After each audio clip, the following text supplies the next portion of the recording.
Boa noite, pessoal. Vou começar então com uma oração, né?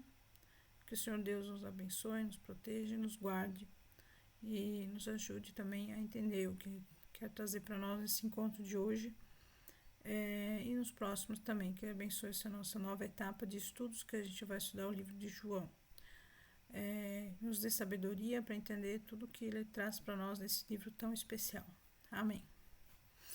Pessoal, então a gente conversou no último encontro que a gente teve, quando a gente finalizou o outro PDF, né, que a gente iria começar com o livro de João. Então a gente pretende ler o livro de João inteiro, certo? Refletindo sobre cada capítulo. Então, vamos ver, né, se não vai ficar muito extenso falar do capítulo inteiro.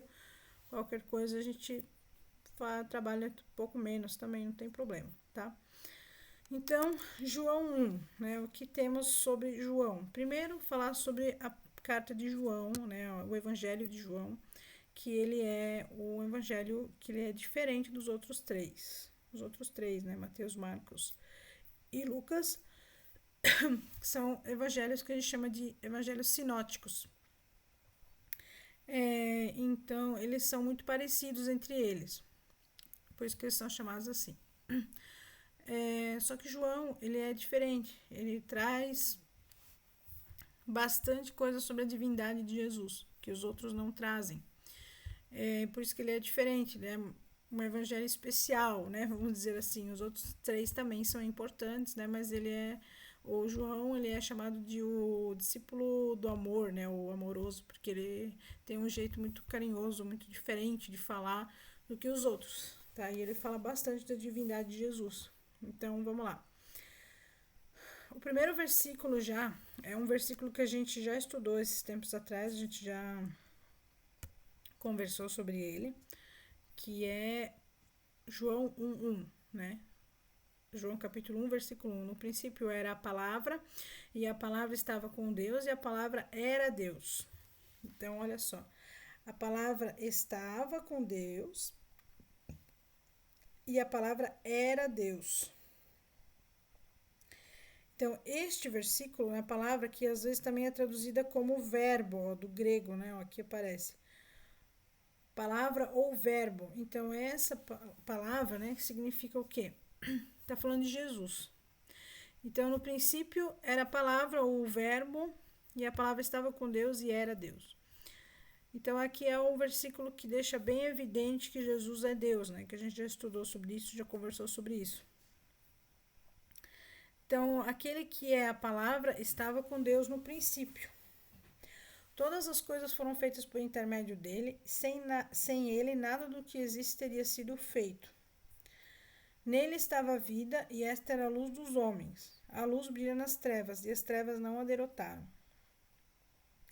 Então, aqui explica que todas as coisas foram feitas por intermédio dele. Significa o quê? Que quando Deus criou o universo, criou o mundo, criou os homens, criou os animais, Jesus também estava lá. Todas as coisas foram feitas por intermédio dele. Então, a Trindade, que a gente estudou também, né? Pai, Filho e Espírito Santo, eles sempre existiram, eles são eternos, e eles criaram o universo, criaram as pessoas, criaram tudo. Então, quando a gente lê esse versículo de João, a gente entende bem tranquilamente isso, né? Que todas as coisas foram feitas por intermédio de Jesus. Sem ele, nada do que existe teria sido feito. Nele estava a vida, e esta era a luz dos homens. A luz brilha nas trevas, e as trevas não a derrotam. Não a derrotaram, né? Surgiu um homem. Então, até essa parte aqui está falando de Jesus. Esse versículo é muito profundo e muito importante. Depois, ele vai começar a falar de João Batista. Surgiu um homem enviado por Deus, chamado João. Ele veio como testemunha para testificar acerca da luz, a fim de que por meio dele todos os homens crescem.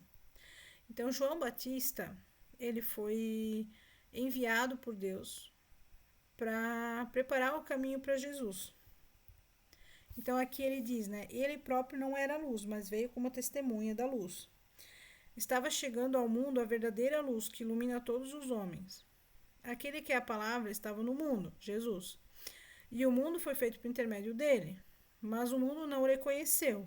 A gente sabe que os judeus, que era o povo de Jesus quando ele veio, né, não reconheceu Jesus como Messias, inclusive os fariseus, os saduceus, que eram grupos de líderes religiosos judeus da época, foram eles que condenaram Jesus, né? Queriam levar e levaram Jesus para a cruz, né? Mas João ele veio então anunciar isso, mas os judeus não receberam ele. Contudo, aos que o receberam, aos que creem no seu nome, deu autoridade ou direito, né? Aqui tem algumas traduções diferentes, mas o significado é o mesmo, tá? Deu-lhes a autoridade ou o direito de se tornarem filhos de Deus, os quais não nasceram do sangue, nem pela vontade da carne, nem pela vontade de homem algum, mas nasceram de Deus. O que a gente entende com esse versículo? Que a todos aqueles que receberam, que creram no nome de Jesus, deu-lhes o direito de se tornarem filhos. Significa que nem todos são filhos de Deus. Essa coisa de que a gente escuta às vezes falar que todo mundo é filho de Deus, não é bíblico. Não é bíblico porque quem tem o direito de se tornar filho, quem ganhou o direito de se tornar filho de Deus foi somente quem aceitou Jesus. Quem aceitou o sacrifício de Jesus. Então, não é todos que são filhos de Deus. Sim, somente aqueles que aceitaram o sacrifício de Jesus, aceitaram ele como Senhor e Salvador. E isso não vem, né? Não nasceram de carne e de sangue, mas sim nasceram de Deus. Quando a gente aceita Jesus, a gente nasce de novo, né?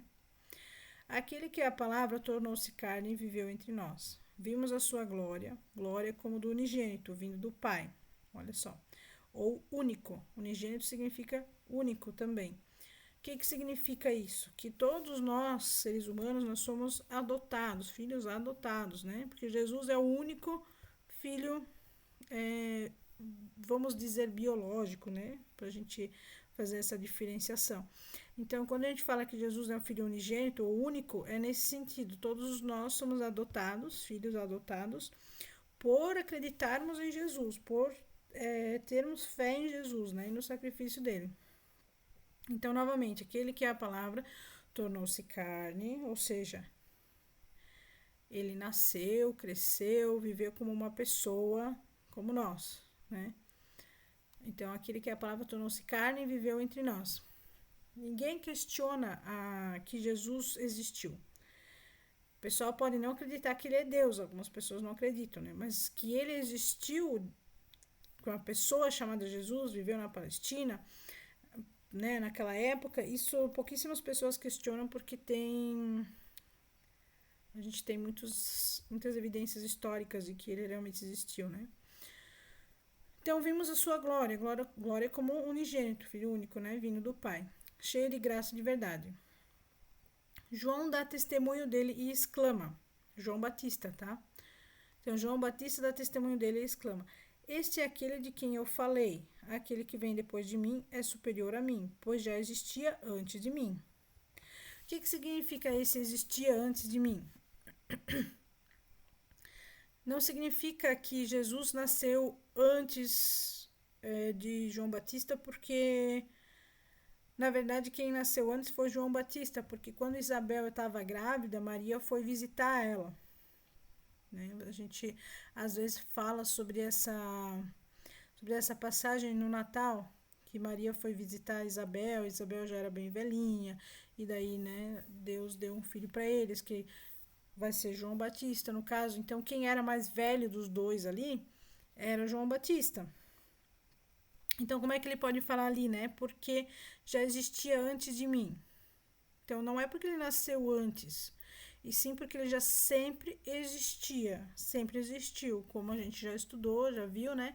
Jesus é eterno, ele sempre existiu. Por isso que João Batista falou que aquele que vem depois de mim, tá falando de Jesus, é superior a mim porque já existia antes de mim. Ou seja, Jesus sempre existiu. Jesus ajudou a criar o universo, ajudou não, criou, né, junto com Deus Pai, o universo, então ele sempre existiu. Todos recebemos sua plenitude, graça sobre graça. pois a lei foi dada por intermédio de Moisés. A graça e a verdade vieram por intermédio de Jesus Cristo.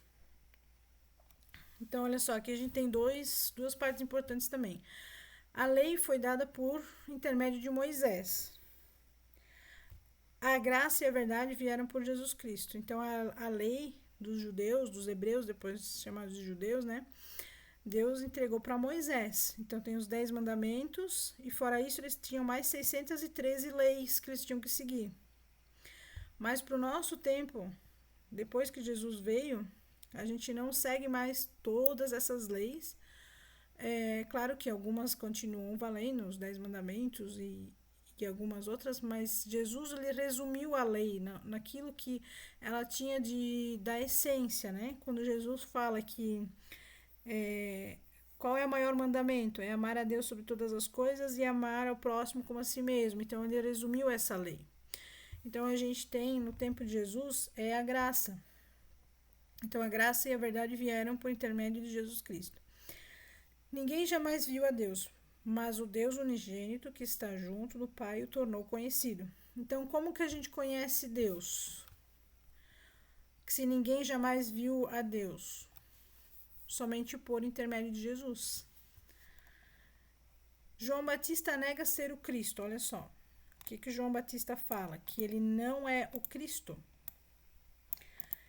Este foi o testemunho de João, quando os judeus de Jerusalém enviaram sacerdotes e levitas para lhe perguntar: quem é você? Então, os sacerdotes mandaram o pessoal lá pedir para João Batista: quem é você? Ele confessou e não negou, declarou abertamente: eu não sou o Cristo. Ou o Messias, né? Cristo e Messias têm o mesmo significado, tá? Então, deixa eu ler aqui. Tanto Cristo como Messias, né, eles significam ungido também em todo o livro de João. Então, só o Cristo é no grego e o Messias é no hebraico. Mas o que João Batista fala? Que ele não é o Messias escolhido, ele não é o Cristo. Perguntaram-lhe, então quem é você? É Elias? Não sou, disse ele. É o profeta? Não, respondeu. Finalmente perguntaram, quem é você?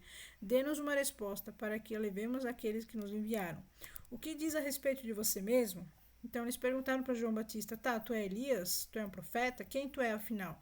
Fala quem tu é para a gente responder para os outros que estão perguntando, né, quem que você diz que você é.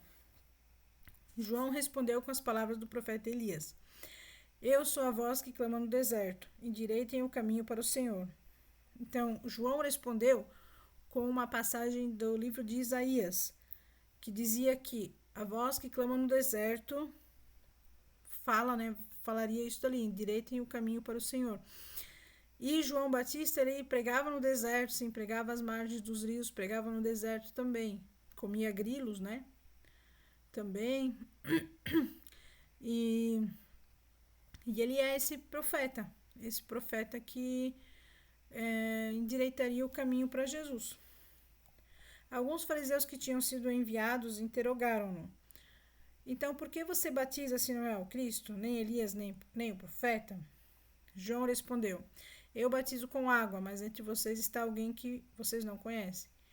Ele é aquele que vem depois de mim, de quem não sou digno de desamarrar as correias das sandálias. Olha o que João Batista fala de Jesus, né? Que ele não é digno de desamarrar as correias das sandálias dele. Tudo isso aconteceu em Betânia, do outro lado do Jordão, onde João estava batizando. Então, hoje eu vou fazer até essa parte aqui, para não ficar muito extenso. Mas até agora a gente viu essa parte aqui, né? A gente leu toda essa parte aqui onde fala da palavra, que no princípio era a palavra, ou o verbo, né? E a palavra estava com Deus e era Deus, que estava no princípio com Deus. Todas as coisas foram feitas por intermédio dele, que Jesus era a luz dos homens, a luz veio, mas eles não receberam, não aceitaram, mas ele deu o direito de se tornarem filhos a todos aqueles que aceitam Jesus. Falamos também que ele encarnou, né, tornou-se carne e viveu entre nós. E daí falamos sobre João Batista, né, que foi esse profeta que preparou o caminho para Jesus.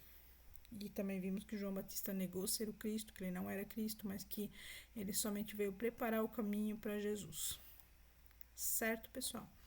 Então, a gente vai continuar nos próximos encontros, falando ali sobre os próximos versículos, né?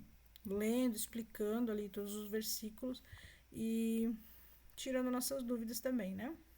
Então, para esse encontro, vamos parar por aqui, até o 28.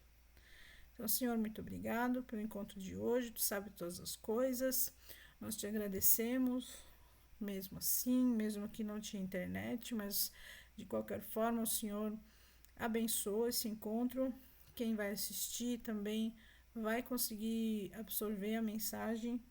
Então, nós te agradecemos pela tua mensagem, agradecemos por Jesus e por cuidar de nós. Amém.